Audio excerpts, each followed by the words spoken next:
कोई भी सर अगर डायरेक्ट सेलर हमारे साथ नया आता है तो हम लोग उनको एक प्रोसेस में डालते हैं। अब वो प्रोसेस क्या है? सबसे पहला चीज़ है उसको प्लान करने आना चाहिए। एक तो इनिशियल स्टेज पे शुरुआती दौर में क्या होता है, अपलाइन साथ में जाके प्लान करते हैं, बट वो फ्यूचर नहीं है।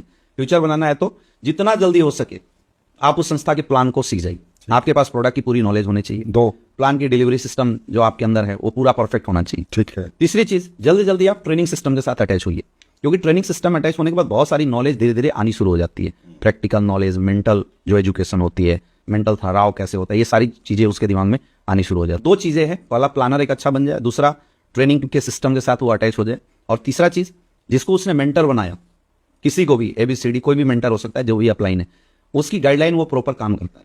शुरुआती दौर में सर इतना ही बहुत होता है, क्योंकि समुद्र के किनारे खड़ा होने से गहराई का पता नहीं चलता, वो स्टेप बाय स्टेप पता चलता है। तो स्टेप बाय स्टेप धीरे धीरे आगे बढ़ेगा, फिर ट्रेनर बनेगा, फिर टीम बनेगी, टीम हैंडलिंग बनेगी। हाँ, इसमें सबसे खास बात क्या है, उसकी पर्सनालिटी डेवलपमेंट। उसको सक्सेसफुल नेटवर्कर वही है जो अच्छा नेटवर्कर हो, मतलब उसकी ड्रेस कोड अच्छी हो जानी चाहिए, उसका बोलने का तरीका वो बदलाव होनी चाहिए। Self grooming. हाँ, सेल्फ डेवलपमेंट सर बहुत जरूरी है। उसके लिए ट्रेनिंग सर, इसका सबसे बड़ा कारण लोगों के अंदर बिजनेस एटीट्यूड का डेवलप ना हो पाना। अब दुनिया के हर बिजनेस में जब कोई इंसान आता है तो उसको फाइनेंस मैनेज करना आना चाहिए। हमारे यहाँ मैंने फील किया कि जस्ट उल्टा है। दुनिया का हर व्यापारी जब धंधा करता है तो अपने धंधे की कमाई का 40 से 50% पैसा री इन्वेस्ट करता है, यानी अपने बिजनेस के डेवलपमेंट में करता है। हमने यहाँ क्या देखा कि जब एक डायरेक्ट सेलर हमारे यहाँ आता है और वो पैसे कमाता है तो वो क्या करता है, 100% कमाई उठा के घर परिवार में डाल देता है। मैंने एक चीज महसूस किया, जब लोग डायरेक्ट सेलिंग में नहीं आए तो 20,000 में उनकी परिवार चलती है, लेकिन यहाँ जब 1 लाख रुपए कमाने लगते हैं तो 50,000 1 लाख रुपए उठा के पूरे परिवार को दे देते। अगर हमने 1 लाख रुपए कमाया और हमने बिजनेस में 0 इन्वेस्ट किया तो फिर बिजनेस चलेगा कहाँ से? खत्म हो जाएगा। जैसे सर अभी आप बता रहे थे बड़े बड़े रैंक के लोग छोड़ के क्यों जा रहे हैं, और ये मतलब मेरा सर पर्सनल 11 साल का तजुर्बा है, और मैंने तो हमारी टीम में बहुत सारे ऐसे लोग हैं जो अच्छे रैंक पे जाने के बाद भी स्लो हुए। इसका सबसे बड़ा कारण ही यही मैंने देखा कि लोग अपने फाइनेंस को नहीं मैनेज कर पाते, बड़े लेवल पे पैसा आता गया फेंकते चले गए। अच्छा, शुरुआती दौर में क्या होता है कि जैसे मैं हूं तो मेरे अपलाइन को मेरे बिजनेस की जरूरत होती है, तो अपलाइन साथ में जोर लगाते जाता है तो बिजनेस निकल जाता है। लेकिन अगर मेरे अंदर बिजनेस एटीट्यूड नहीं आया तो मैंने तो वो डेवलपमेंट किया नहीं ना जो मुझे करना चाहिए था। अब एक दौर के बाद अपलाइन को मेरे बिजनेस की जरूरत होती है, वो खत्म हो जाती है, अपलाइन कहीं और जोर लगाता है, तो जो मेरी आदत थी वो गड़बड़ हो गई। तो मैं बिजनेस में जोर लगाने के लिए जो फाइनेंस था उसको जब प्रॉपर मैनेज नहीं किया तो मैं ग्राउंड में नहीं जाऊंगा, मैं लोगों से मिलूंगा नहीं, मैं ट्रेनिंग मीटिंग नहीं करूंगा। धीरे धीरे फिर बिजनेस जो यहाँ टॉप लेवल पे पहुंचा 40-50 हजार की चेक पे था, वो धीरे धीरे स्लो हो जाता है। इसका मैंने एक सोल्यूशन बताया जो सर मैं चाहूंगा कि आज लोगों को बताया जाए। दुनिया में बोला जाता है 6 बकेट फॉर्मूला आपको अपनाना चाहिए।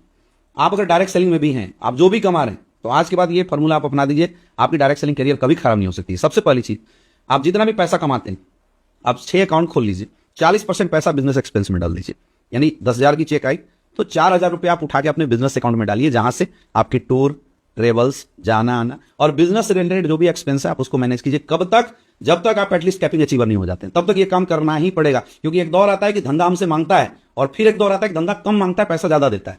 तो तब तक जब तक हमारा बिजनेस स्टेबल ना आ जाए, यानी हमारे यहाँ अगर देखें तो कैपिंग अचीवर, फैमिली के ऊपर आप 20 से 25% का पैसा इन्वेस्ट कीजिए। यानी अगर हम 1 लाख रुपए कमा रहे हैं तो परिवार को बताना है कि भैया 25,000 में जिंदगी चलाओ।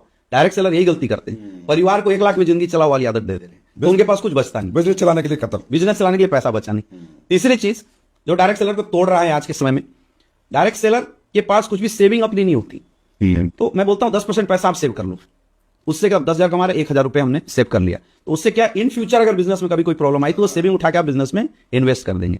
10% आप अपनी हेल्थ के लिए रखिए, क्योंकि कई जगह मैंने ऐसा भी देखा सब कुछ अच्छा चल रहा था लेकिन उस घर में एकाएक किसी की प्रॉब्लम आई, 4-5 लाख रुपए खर्च हो गया, वो टूट जाता है। क्यों ऐसा हुआ? क्योंकि हमने प्री प्लान नहीं किया। तो पहला 40% पैसा हमने बिजनेस में डाल दिया, 20 to 25% पैसा हमने परिवार के लिए दे दिया, 10% पैसा हमने सेविंग में डाला, 10% पैसा हमने मेडिक्लेम के लिए, 80%। हाँ, अब 10% पैसा सर देते हैं एजुकेशन के लिए। ये बहुत जरूरी है, सेल्फ डेवलपमेंट, जैसे ट्रेनिंग्स होता है, मीटिंग्स होता है, तो उसमें जाने के लिए हमें पैसे चाहिए, किताबें खरीदनी है, तो 10% पैसा एजुकेशन पे बचा। 5% पैसा, वो 5% पैसा होना चाहिए डोनेशन के लिए, क्योंकि वो बहुत बड़ी ताकत है जो लोग करते नहीं है लेकिन करना चाहिए। मैं बोलता 100 रुपए कमा रहे हो तो आप 1 रुपया ही डोनेट करो, लेकिन करो जरूर।